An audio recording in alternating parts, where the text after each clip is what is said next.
Railway ಸಚಿವಾಲಯ ಹಾಗೂ railway ಮಂಡಳಿ ವತಿಯಿಂದ ಅಮೃತ್ ಭಾರತ್ ರೈಲ್ವೆ ನಿಲ್ದಾಣ ಯೋಜನೆಯಡಿ ಪುನರಾಭಿವೃದ್ಧಿಗೊಂಡ ಕೊಪ್ಪಳದ ರೈಲು ನಿಲ್ದಾಣಕ್ಕೆ ಪ್ರಧಾನಮಂತ್ರಿ ನರೇಂದ್ರ ಮೋದಿ ಅವರು ಇಂದು ವಿಡಿಯೋ ಕಾನ್ಫರೆನ್ಸ್ ಮೂಲಕ ಚಾಲನೆ ನೀಡಿದರು.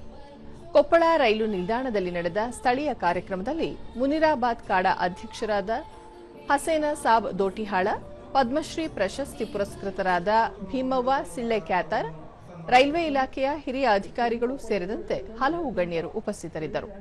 ಇದೇ ಸಂದರ್ಭದಲ್ಲಿ ಸಾಧಕ ವಿದ್ಯಾರ್ಥಿಗಳನ್ನು ಸನ್ಮಾನಿಸಲಾಯಿತು. Srishti Timmanna Pooja, second floor.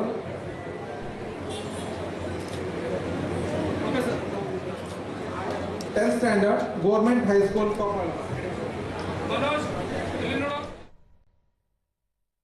ಬಳಿಕ ವೇದಿಕೆ ಕಾರ್ಯಕ್ರಮದಲ್ಲಿ ಹಸೇನ ಸಾಬಾ ದೋಟಿಹಾಳ 75 ರೈಲು ನಿಲ್ದಾಣಗಳ ನವೀಕರಣ ಕಾರ್ಯವನ್ನು ಪೂರೈಸಿದ ಪ್ರಧಾನಿ ನರೇಂದ್ರ ಮೋದಿ ಅವರ ಕಾರ್ಯವನ್ನು ಶ್ಲಾಘಿಸಿದರು. ನಮ್ಮ ಜನತೆಗೆ ಮಾಡಿಕೊಟ್ಟಿದ್ದಕ್ಕಾಗಿ ನಾನು ಡಿಪಾರ್ಟ್ಮೆಂಟ್ಗೆ ಅಭಿನಂದನೆಗಳನ್ನು ಸಲ್ಲಿಸುತ್ತೇನೆ.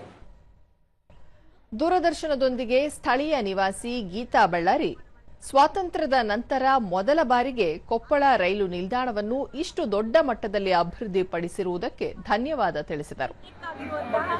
ರೈಲ್ವೆ ಸ್ಟೇಷನ್ ಅನ್ನು ಒದಗಿಸಿಕೊಟ್ಟಂತಹ ನಮ್ಮ ಭಾರತ ಸರ್ಕಾರಕ್ಕೆ, ಅದು ನಮ್ಮ ಹೆಮ್ಮೆ ಪ್ರಧಾನಿಯಾದಂತಹ ನರೇಂದ್ರ ಮೋದಿಜಿ ಅವರಿಗೆ, ಹಾಗೆ ವಿ ಸೋಮಣ್ಣ ಸರ್, ಹಾಗೆ ಅಶ್ವಿನ್ ವೈಷ್ಣವ್ ಸರ್ಗೂ ಕೂಡ ನಾನು ಧನ್ಯವಾದ. ಸ್ಥಳೀಯರಾದ ಗವಿರಾಜ ಎಂ ಗೋರವರ, ವೃದ್ಧರಿಗೆ, ದಿವ್ಯಾಂಗರಿಗೆ ಅನುಕೂಲಕರವಾದ ಸ್ನೇಹಿ ಸೌಲಭ್ಯಗಳು ಹಾಗೂ ಸುಸಜ್ಜಿತ ವಿಶ್ರಾಂತಿ ಗೃಹಗಳನ್ನು ಕಲ್ಪಿಸಿರುವುದು ಶ್ಲಾಘನೀಯ ಎಂದರು. ಚಿಕ್ಕ ಮಕ್ಕಳಿಗಿರಬಹುದು, ಹೆಣ್ಮಕ್ಳಿಗಿರಬಹುದು, ಇವತ್ತು ಸುಸಜ್ಜಿತವಾದ ಒಂದು ವಾತಾವರಣ ನಿರ್ಮಾಣ ಮಾಡೋದ್ರ ಮೂಲಕ ಇವತ್ತು ಸುಖಕರವಾದ ಪ್ರಯಾಣ ಮಾಡಲಿಕ್ಕೆ ದಾರಿದೀಪವನ್ನು ಇವತ್ತು ನರೇಂದ್ರ ಮೋದಿಜಿಯವರು ಕಲ್ಪಿಸಿದ್ದಾರೆ.